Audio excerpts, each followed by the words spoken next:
everybody. This is Enrique Otarola from Otarola. And today I'm here with my new good friend Lira Luis. And we are here in the city of Las Vegas in Nevada. So he is Lira. Hello, Enrique. Finally, good to meet you. Yes. And hello to your fans and viewers out there. Thank you. Yes, and I'd like to introduce myself. As what Enrique mentioned, I'm an architect.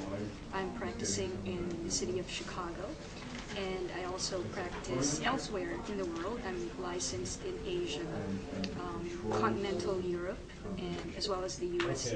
And also I'm a LEED accredited professional. Now I travel the world giving public presentations.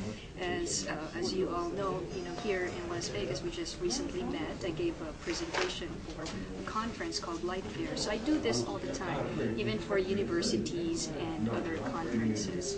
And also, as far as my practice is concerned, I do mostly commercial retail and office buildings, and I just consciously pursue projects that are aimed towards sustainability. So that's a big factor, and also the principles of organic architecture, or those things that support our environment. Having been a graduate from the Franklin Wright School of Architecture. Right, yes. I've been there. I witnessed your presentation.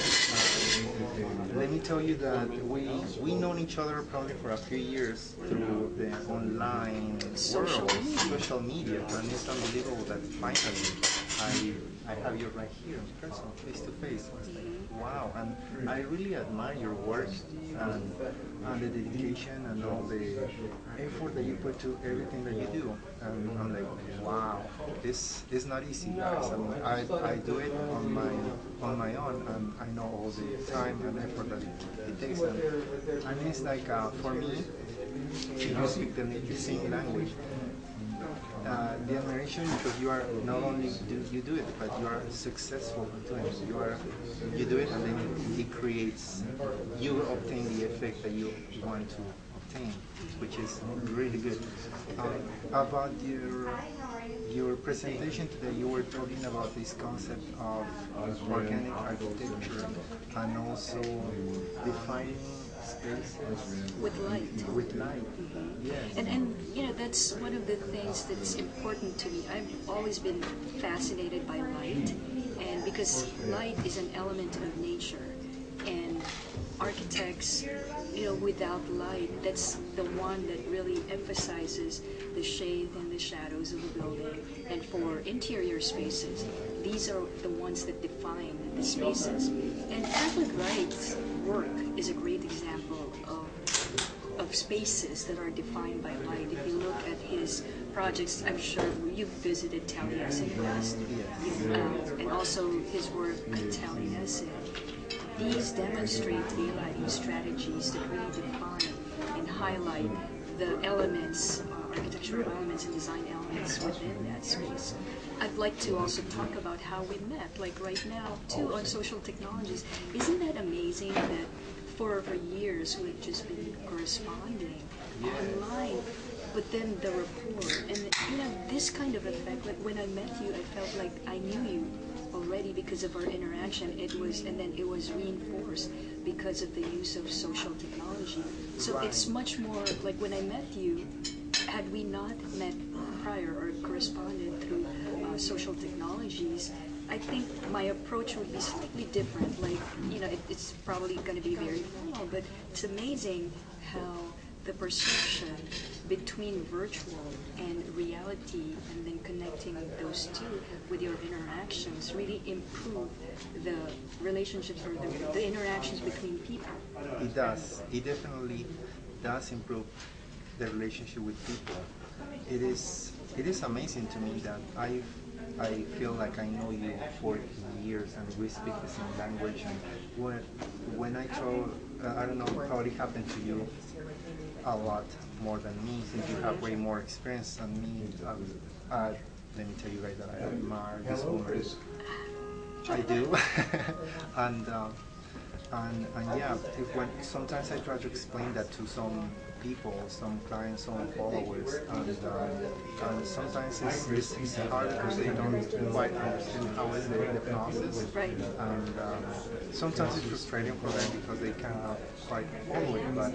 But I just, it was amazing just sitting with you and then we just talking about something would be technical and then we know what we're talking about. And it's like amazing. Yeah, and when I saw you today for the first time, I just saw you at the back. I immediately knew, like, you know, like you're a friend. But see, that's the interesting part too. And I'm sure you experienced that with your blogs. People who comment on your blog, and then people who visit or follow your blog, like this one, your video blogs. Probably people who are watching us right now because of our interaction, and by watching this, they can connect with us, and for you too, you know, the people you meet through your blogs. So that helps too in helping improve the relationship. It does, it does. It helps a lot. It helps to For your business as well. and also thinking, for the yeah. business. Yes, yes, it does help a lot. Something else that I would like to ask you is you're based in Chicago, and I see you all the time that you're on different places, different states. How do you keep up with that? I mean I know it's a lot of work. It is a lot of work and effort put into it, and I'm right here with Lira. I can hear it. I might not. Well, the key is, like you mentioned, I do travel, you know, a lot, not only within the U.S., but I speak. It's my, one of the advocacies is I wanted to share the knowledge that I have with other people. And just a few weeks ago, I spoke at a conference in Orlando, and then the following week, you know, I spoke at another small conference for organization for architects. And then, of course, now I just spoke at Light Fair in Las Vegas, and then coming up with the Neocon in Chicago. But I see these are opportunities to, you know, I mean, I'm an artist. I wanted also to share what I know with upcoming artists or even my colleagues. And I think that's the only way to grow within the industries if you keep on sharing, not keeping, withholding what you know.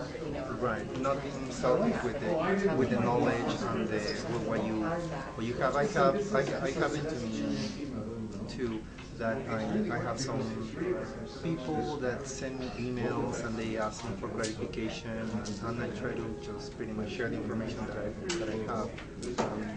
And yeah, and I don't do it on a big scale as you do.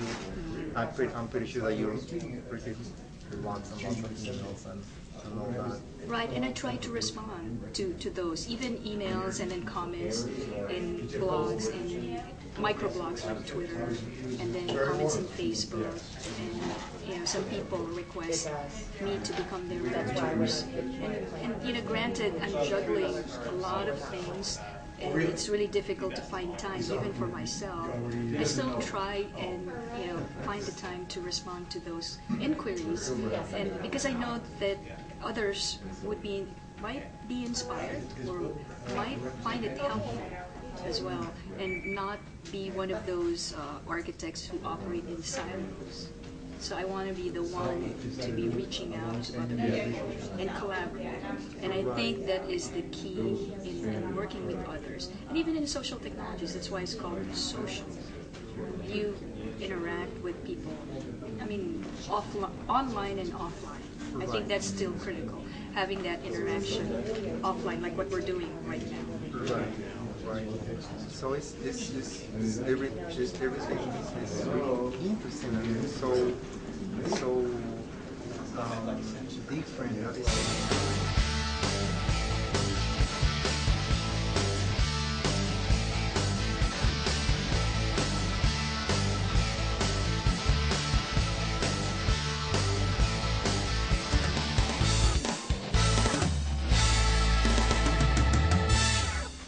Okay, so to run our whole idea. So is there anything that you would like to add or something that you would like to point out on this presentation? Well, in a general or a broader audience, and I know other people, even though they might not be architects, they might not be designers, they could be civil engineers or tax preparers, and I think there's a commonality between all the different professions, and it's just that you've got to have passion for what you're doing, and you have to really, really like it. Otherwise, it won't work, or you give up. Because it's in every profession, there's an element of challenge, and there are certain, obviously, difficulties and obstacles that you have to overcome. So I think on a more broader scale, you really have to like what you're doing to be able to stay, to have that longevity within that field. And having just mentioned that it applies to all careers, to all areas, all fields of work. You need to have passion for it. You need to really like what you're doing, and it applies for everything. And one of the reasons that I wanted always to meet you and to do this presentation was I think it will inspire other people to what I like to do is try to help people find their passion. What they move them? What is the inner energy? What is their passion? What is what they really want to do in life? And I think you are a great example to all these people that want to do the same. Yeah, So, thank you. Well, thanks for having me. And like I mentioned, here's one thing too. I've always wanted to be an architect. I'm not quoting Seinfeld or whatever his name was from Seinfeld, but since first grade, that's what I really wanted. And I knew that everything, that the decisions that I made always led up to me wanting to become an architect, and eventually I became one. And so that really helps. just a little more, one little more thing. Some people don't know that I'm a civil engineer, and I remember back in the time when I was young, in my time when I was, let's say, fresh out of school, and I see this kind of rivalry between architects and engineers, but I don't know why I feel it now. I feel like I know you for whatever. So thank you, Lira, for being here, for being you, and I'm really thankful for the opportunity. Well, thank you too, Enrique. It's been a pleasure, and I enjoyed this chat that we have. Thank you. Thank you, everybody. Good night, good morning, good anything from wherever you guys are in the world.